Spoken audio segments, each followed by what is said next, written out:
They misspelled his name. Check it out. I'm just recording some stuff here. Trying to get a lay of the land.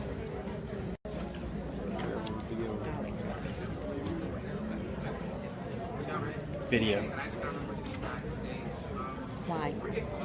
Because I need video. Not of that. Why not? We're all dressed up.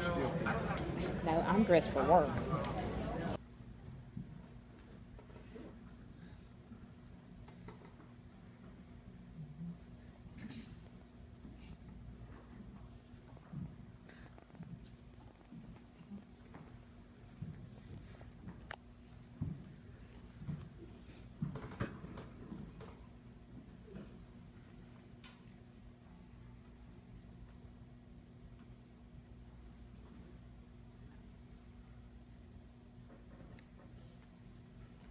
True.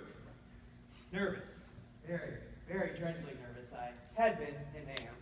But why will you say that I'm mad? The disease had sharpened my senses, not destroyed them, not dulled them. Above all was the sense of hearing acute. I heard all things in heaven and in the earth. I heard many things in hell. How then am I mad? Hearken! And observe how healthily, how calmly I tell the whole story. I loved the old man. He had never done me wrong. He had never given me insult. For his gold I had no desire. I think it was the eye. Yes, it was the eye. He had that of a vulture, a pale blue eye with a film over it. Whenever that eye fell upon me, I felt my blood run cold. And so, by degrees, very gradually, I made up my mind to take the life of the old man, and thus rid myself of the eye forever. Every night, at about midnight, I turned the latch of his door and opened it. I did it just so much that a single thin ray of light fell upon the eye.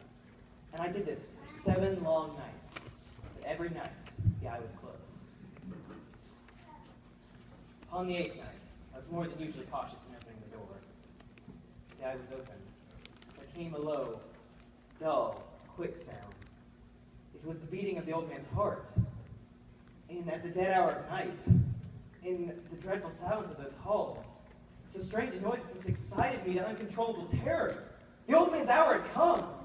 In an instant, I threw open my lantern and leapt into the room. The old man cried out once only. In an instant, I threw him to the floor and threw the bed on top of him.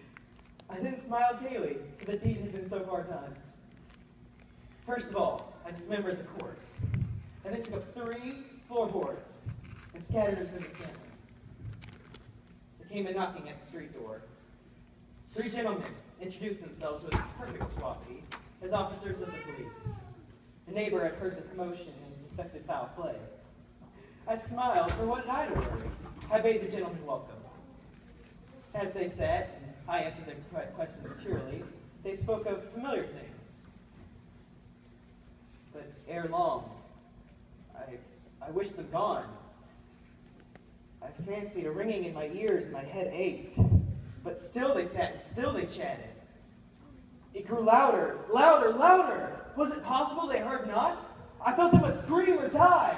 Again, louder, louder, louder. Villains, I shrieked. Assemble no more. I admit to the deed. Here, here, tear up the floorboards. It is the beating of his hideous heart.